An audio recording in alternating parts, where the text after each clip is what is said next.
Hey, Diane DeWald with CreativeCatCrafts.com. Welcome back to the channel.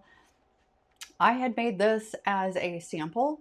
It's using Distress Oxide inks and some bleaching techniques to lift off the dye ink, not pigment ink. The black is a pigment. So let me go, we're going to use the Gina K Designs Time to Coast stamp set. I know this has been around a while. I think June of 2021 is when it was released, but I just love the feel and the sea. And I wanted to make a birthday present, a birthday card for a very dear friend of mine. And it got a little muddy with the technique that I initially started to utilize, which I saw this a week or so ago by a gentleman named Andy Skinner, and he was doing Distress Oxide ink with water, getting this drip pattern, and then lifting it off with bleach. So I was playing around, and this is just Distress Oxide where I did the drip technique and then I stamped the Distressed Oxide over it after I did the bleach lift off. Then this was Distress Oxide Black Soot, getting the drip technique, the bleach, and then stamping it with Archival Ink Jet Black.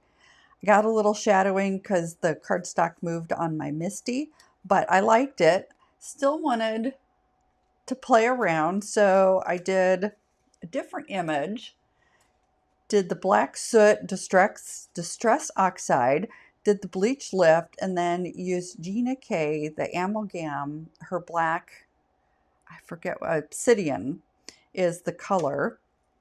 And then, since I have all the black inks, I decided to do the same thing with the Black Soot Distress Oxide and then the VersaFine Clair. I think between the Gina K and the VersaFine, I think if I had stamped the Gina K twice, I would have gotten a lot more depth to my black. So I will have to play around with that more. So what we're going to do today is we're going to use this lighthouse. We're going to recreate this, but in a slightly different manner. I don't like all of the drip on the colored portion. Now, if I'm doing just this, that would be awesome. So let me get this all set up and I'll be right back. Okay, we've got, I like to use the Canson cold pressed Watercolor XL.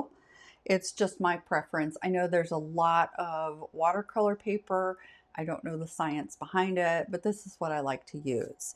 And this particular cardstock, I don't know if you can see it, it's got a more textured side and a smoother side.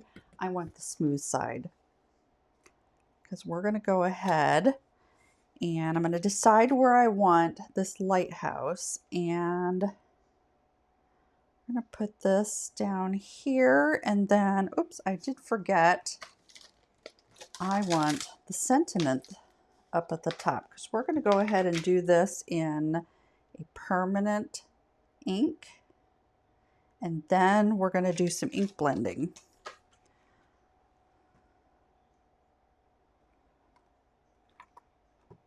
So let's go ahead.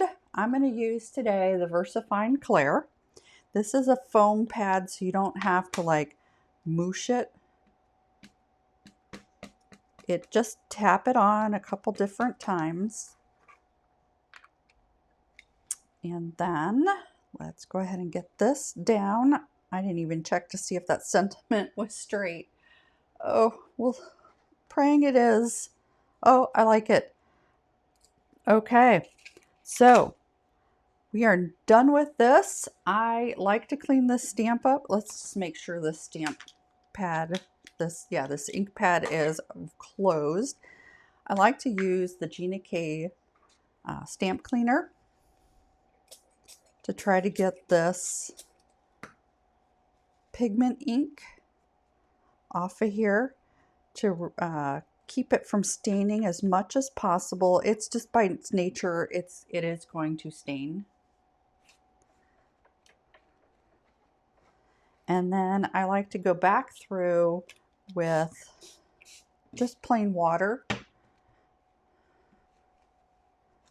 just to try to lift off as much as possible of that solvent that pulls off the pigment ink. So we are done with the Misti. And while we are working with inks, I'm just going to use my Memento Tuxedo Black, and this is a panel of Neenah 80-pound classic Crest Solar White. It's for the inside. I use the Master Layout 1, the smaller of the larger rectangles. And we're just going to do, this is the inside panel. And I'm just going to get the sailboat positioned here. Since I'm using a block, I'm letting the ink soak in. Hopefully I got coverage, and I did. And from the stamp set, there's this little seagull. And we're just going to do that guy right there. Just like that. So we are done stamping. And let me get this. Oh, I want that. What I want to do is, let's get these guys cleaned up real quick. Just water, just plain water. I'm spritzing it on. This is a lint-free microfiber towel that I use. I have a tidy towel. I've got the Stampin' Up! Simply Chamois. But I just find just some plain water and a microfiber towel, and it does just fine. So let me put these stamps away, and I'll be right back. I am going to really quickly, I'm going to heat set that ink. I know it's had some time to dry, but I'm paranoid because we're going to be doing some ink blending with some sponges, and I just want to make sure. Oh, that's got some, I don't know what I had it next to, but I'm just going through and heat setting this. If you want, you could use a clear embossing powder. That wouldn't hurt it at all, and the bleach won't impact that at all. And a pigment ink, alcohol markers, anything permanent and water fast, bleach is not going to touch. Okay, so I believe we've got a good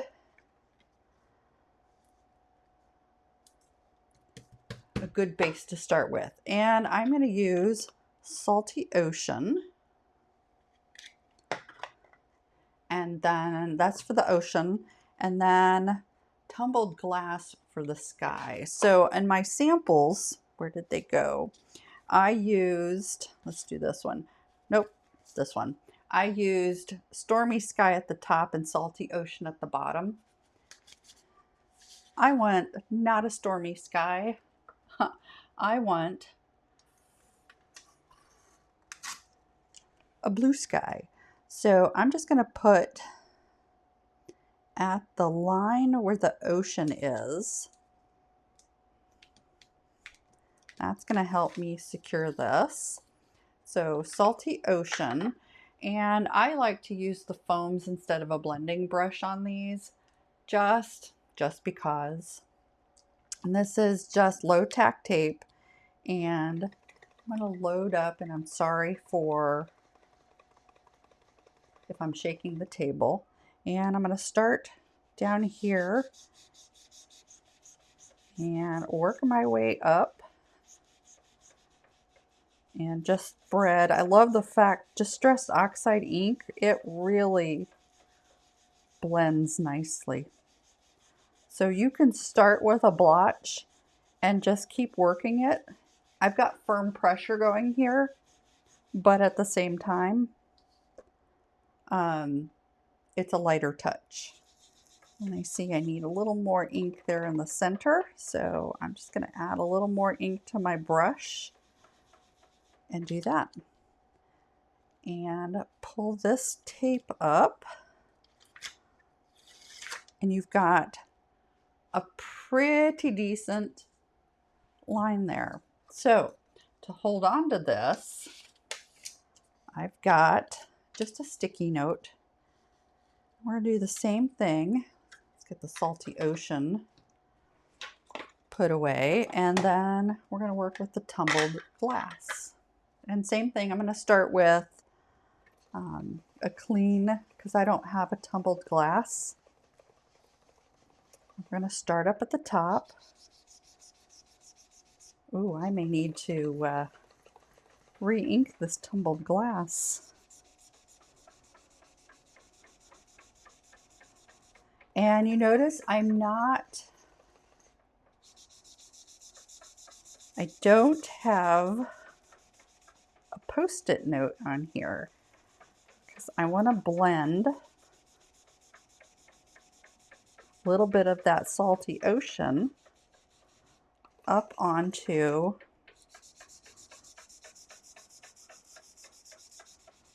the sky. Just kind of not make that line so harsh. So the line is there, but it's not as harsh as it was when I had my minty tape there. So we are actually done with ink blending, and let me grab my thin bleach. Oops, don't need that. What I need is this. And I'm going to pull you in really close so you can see what I'm doing here. So thin bleach, just regular Clorox. And I found out when I was playing around with this technique, you really do need, and that is giving you some shadow there from my lighting. So we're just going to move this off to the, how about right there? You can kind of still see it, but then you can see the focal point. So I don't know if you're aware, but bleach has a potency or an expiration date on its potency. So every time you pour out a little to use, after a couple hours, it's going to completely lose its, not completely, but it will lose its potency. So there's no sense in doing a jar and putting a lid on it and keep using that in projects because it will lose its potency. I had bleach in our laundry room. I don't know how long I've had it, and I kept playing around with this technique and it just didn't work. So watch this magic start. So I'm just going to come up here and I want to lift this ink from this lighthouse. Look at that magic. So everywhere that there's the lighthouse, I'm going to lift it. I'm going to move this over here. That way you don't see my arm coming across. So this little building here, I'm just lightly brushing it on. And look, it's just completely lifting it off. And I'm going to do the same thing with the clouds. So wherever the bleach touches, it's going to lift out of that color. So I want white, fluffy clouds on the horizon.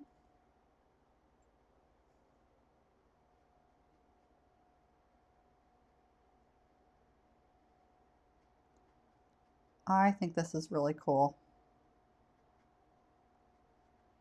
This is definitely going to be a technique I will have in my repertoire. Now on these stones down here, I'm not going to do the whole stone.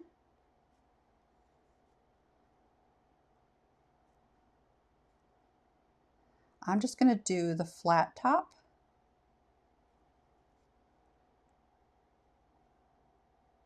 And just certain places. And on this ink down here, because I have it so heavy, it may take me a couple of passes.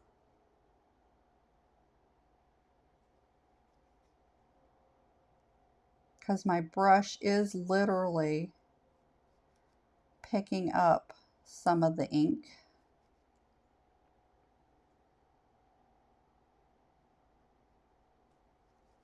But you can see up here, it is working.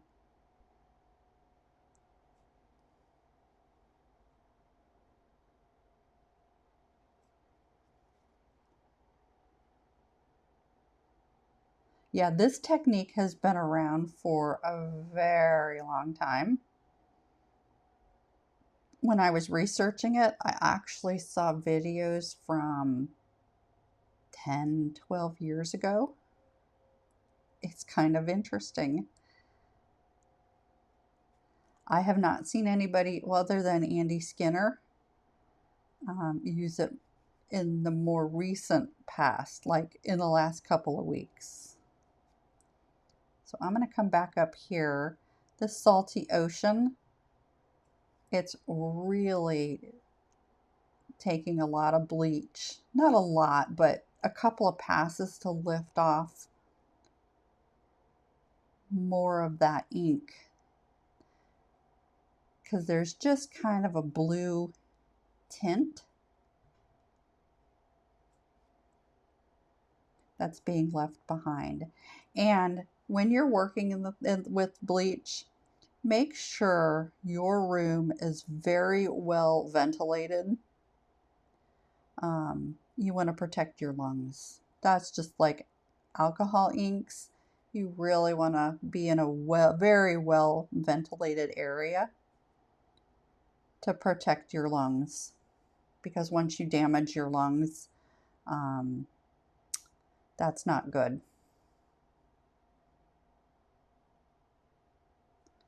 Okay, let's let that do its thing. I'm going to move that out of the way so I don't spill it. I'm going to put the cap back on because this, I'm only using this for bleach, nothing else. I'm going to let that do its magic. It should only take a few minutes. And you can see I dropped a couple. That's for my finger, but that's bleach splatter. I really like this. So let me grab my die cutting platform, and I'm going to use, oh, let me pull you out. You're too close. I'm going to go ahead, tilt that. This is the smaller of the two master layout rectangles, and get that lined up where I want it. You can see the bleach is kind of leaching, which is fine. It gives it a nice little ombre or glow effect. But I'm also, because this is ink blended with Distress Oxides, I'm just using just a sheet of copy paper over my image. Ooh, I've got cardstock dust on my platen. And I'm going to put this down. Because this is a magnetic, that die is not going to move. I'm going to go cut that. I'll be right back. Okay, so let's see what we got. And I pulled a little bit up, not much. There's a little bit of the blue down here, so that's good. Now, other thing I'm going to do when I lift this die up, just in case if any ink was transferred to it, I'm just wiping it down with a microfiber cloth, because I don't want to transfer this to, or if there's any residual ink. And there was a little, not a lot, but I don't want to transfer that to white cardstock. And look at that. Isn't that gorgeous? I think this is so fun. That is such a fun technique. That's just some fuzz. Lovely, lovely, lovely. So let me get this all out of the way, and we can assemble this card. Okay, so I've already pre-cut out 2 black panels from Black Onyx. This is 110 pound Neenah Classic Solar White. It's already pre-scored. Yeah, you can see it right there. And cut according to A2 size. I get that from Cut Cardstock. That way I don't have to spend my time or wear and tear on my equipment to do card bases. So because this is watercolor, I'm going to go ahead and use glue to affix this to the front.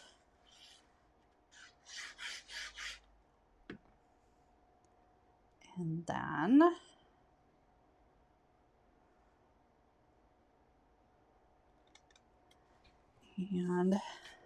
I just want to make sure I don't transfer ink to my hands.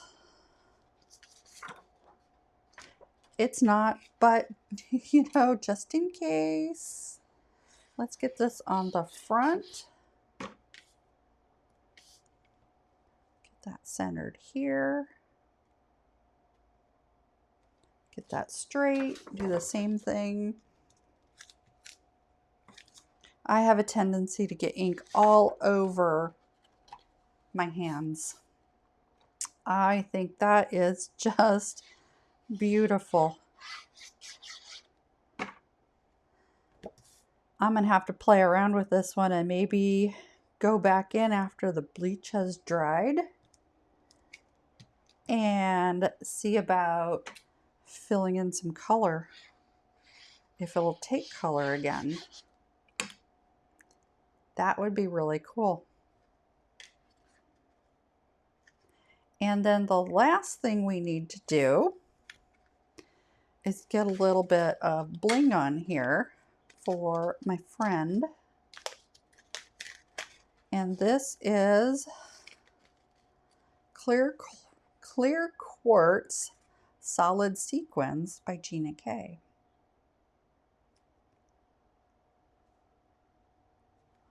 I think these are so fun.